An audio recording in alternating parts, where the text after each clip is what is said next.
Grace in Seattle, Washington. I was just in Seattle this weekend. What's up, Grace?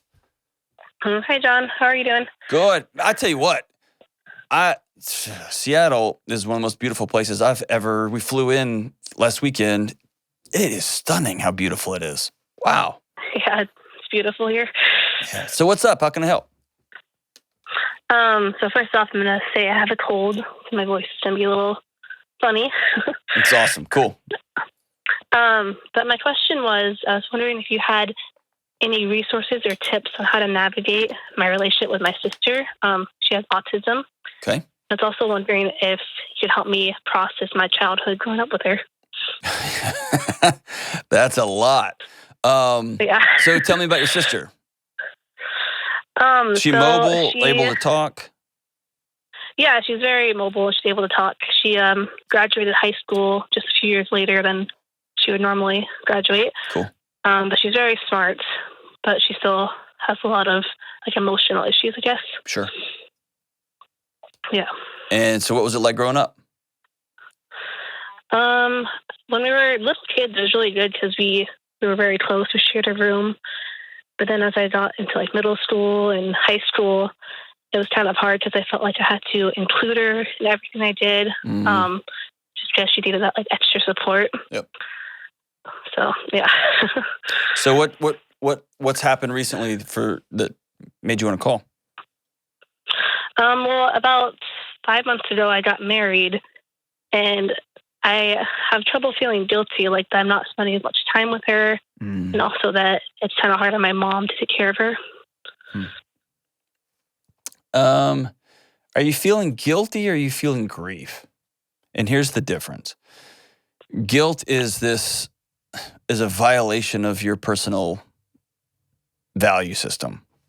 I did something that's against the way I think it should have been done. Or I cheated and I don't believe in cheating. I hit somebody and I am a pacifist, right? That's guilt. Grief is the gap between what we wanted or we hoped for, or we thought would happen, and what actually happened. And often folks who love someone with special needs, who then transition to basically you're starting your own life, and your life has been on pause for the last however many years because whether you were told explicitly or you felt it, you've been living somebody else's life. Or you've been living two lives at the same time, or a life and a half, or whatever. And now you're starting your own, and there's this grief. I can't believe I missed my whole childhood, and now I'm married. I can't believe that there's nobody, no one's gonna be able to take care of it. Does that make sense? So is it guilt or is it grief? And there's definitely some grief there. Okay. Because sometimes I grieve that I don't know, it sounds bad, but I didn't have a normal childhood. So yeah. So let me free you of that. It can be both and. You can have really, you can be grateful for having been able to serve your sibling with special needs and serve your parents in a really challenging situation growing up. And you can weep bitterly for having not had a childhood. Both of those are okay. And in fact, you have to do both or one of the other ones will set your body off. Yeah. Okay? You'll have trauma issues on either side of that deal. You have to own what happened and own the fact that kids around you just got to their big concern was, what TikTok dance did they know and what pair of jeans they were going to wear. And you were busy dealing with somebody with some very, very unique needs, right? And you're allowed to grieve that and say that sucks and I wish it hadn't been that way and boo-hoo. And I love my sister. I love her to death. Both of those are okay. Okay? And there's an entire industry designed to make you feel, multiple industries, to make you feel bad about either way you think of those on those issues, right? And it's both and. So what do boundaries look like moving forward for you? I was actually going to ask you the best way to set boundaries, because it's, that's hard. Well, do y'all live in the same neighborhood? Yeah, we actually live in a renovated trailer right now on my parents' property, so that's been a little tricky. Yeah, I bet so. What's your Yeah. who are you married to? Who am I? What do you mean? Like, tell me about the person you married. Oh, okay. So we met at a discipleship school actually about 3 years ago. Okay. And he's really great. He's like good at taking out my sister and I together. Like he includes certain things. Okay. So have you yeah. sat down with him and to discuss what boundaries moving forward is going to look like? Do you all have a plan to get out of the trailer and to get your own place and to build your own life? Kind of. Right now, it's very at the beginning stages. We're saving up to hopefully move out, so we're not in the same area as my parents. Like, okay. Yeah. And when you say your mom can't take care of your sister, what does that mean? Well, she can take care of her, but it's just really hard. My parents' marriage is like they're still married, but they're not. They're kind of like roommates, so it's been hard on her because she doesn't get a lot of support. So, Grace, what I'll tell you is going to be hard to hear. Okay. Okay. Your mom's marriage, your mom's parenting, your mom's, this is hard and I'm balancing things. Those are her challenges to solve, not yours. Yeah. And the more you carry your mom's challenges of her marriage, of her parenting, of her whatever into your new marriage, you're bringing excess weight into that thing that your new marriage cannot carry. You'll crash the whole thing. So, kind of like I told you earlier, it can be both and. You can really be sad for your mom, and that's her challenge to solve, not yours. Think of it like you've heard me talk about bricks in your backpack. Have you ever heard me talk about that? Yeah, I have. Okay, so imagine you're holding a brick that you're talking to your mom, and she's telling you about her marriage and about this, and oh my gosh, I can't believe it. And she just handed you that brick. You can hold it, and you can look at it. That's what love is. I'm going to hold it with you. I'm going to hold it for you for a minute. And then I'm going to hand it back to you because I can't carry this. And sometimes for me, handing it back when I'm doing something hard is I'm writing stuff down, sometimes handing it back. There's all different ways to set those down, but I'm not going to carry that because I can't do anything about it other than drown myself trying to save you. Can't do anything about it, okay? So repeat after me. I can't fix my mom's marriage. I can't fix my mom's marriage. And starting today, say it. And starting today, I'm going to stop trying. I'm going to stop trying. I can love my sister. Say it. I can love my sister. But I'm not her mom. But I'm not her mom. There you go. So here's what I want you to do. I want you and your husband to go out, and I want you all to dream real big. Not in a cheesy way, not in like, but in 3 years, what would our life look like?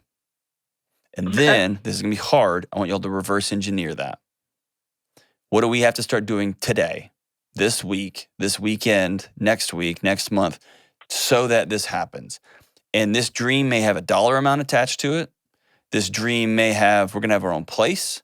This dream may be, we're going to move to Texas. I don't really know what it's going to be, but we're going to reverse engineer it. And when it comes to your sister, it's going to be some reverse engineering that will look like, hey, mom, we're going to work really hard to save up this much money, which means I got to start working 3 jobs over the next 12 to 18 months. So I'm not going to be able to come pick up sis. I'm not going to have the bandwidth to do it. And so I'm letting you know ahead of time. I usually do these things. Great. Hey, sister, we are going to come up with an every two weeks, you and I are going to go out together. It's going to be our thing. But what we're doing is we're gently setting up boundaries so that your sister can have a day to plan.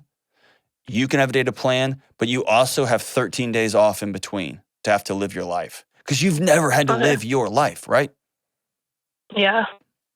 And that's both a blessing and a curse. It's a blessing because you've been able to pour into somebody else for so long, but I don't know that you know how. Right? So you're going to have to practice how to have your own life. You're going to find yourself bored to death. And when you get bored, you're going to pick up your phone and start scrolling, or you're going to try to reinsert yourself back into mom's drama. Yeah. You're going to have to find new, am I right? Yeah. So you're going to have to find new coping mechanisms. You have to find new things to get involved with. And my hope is those are going to be taking care of you, taking care of this knucklehead new husband of yours, taking care of your new baby marriage, right? Whatever that's going to look like, working towards those things that you guys decided y'all wanted to work towards. And expect some pushback, expect to feel guilty, expect lots of grief.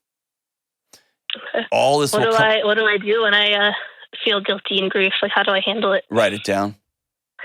Write it down? Okay. I would have a guilty and grief journal that's just yours.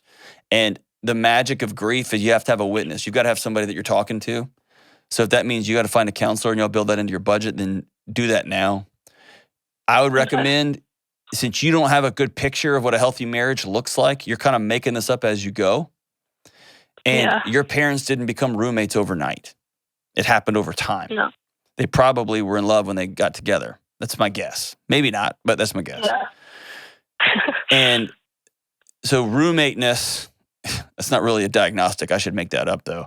Roommateness happens to the best of us. It's happened to me. It happens to everybody. And you've got to intentionally lean out of it or lean way, way, way into it. I would love to see you and your husband go to counseling now while y'all are healthy and while y'all are young and while your marriage is new. And y'all begin practicing language that's going to be boundary language, love language, desire language. Y'all going to learn some skills right now that will pay off 20, 30, 40 years from now. Okay? And here's the word I want you to keep in your head. Keep this in your head. Keep this in your head. Practice. Practice, practice, practice. You're going to practice boundaries. You're going to practice telling your sister not today. You're going to practice not getting involved. There's going to be times you call your mom just out of habit and be like, hey, how's dad? And then you're going to go, nope. I'm stopping. I don't want to know. That's your husband. You're practicing this. You're going to start to pick up your cell phone when you're bored. No, put it down. You're going to practice it, right? And then you're going to think, what's one thing I could do to love my husband right this second? We're going to do that. I'm going to lean that way, right? So we're going to practice. Everything moving forward is practicing. And like everyone in practice who wants to get good at something, you get a coach. I was with a professional coach this morning. You're going to find a coach that's going to help you, and that's going to be your marriage counselor or some pastor that you trust that's not a goofball making stuff up or whoever, right? So, man, your sister's lucky to have you, lucky to have had you, and you're not going anywhere for a while. Your husband's lucky to have you. Let's start changing the family tree today.